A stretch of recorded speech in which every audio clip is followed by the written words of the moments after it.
When the lockdown got extended, free grains and dal was also given for a further 2 months more.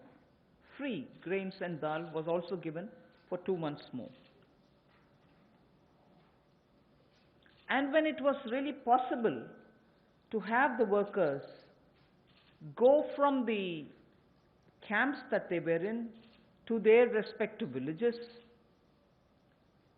trains were allowed, and state governments were requested to request for trains from the various stations that they wanted, so that once they brought the workers into that area, to that station, from that station they could be taken to their respective states. The cost of this travel, 85% of it was borne by the central government. The rest is 15% was with the state governments, 85% was borne by the central government.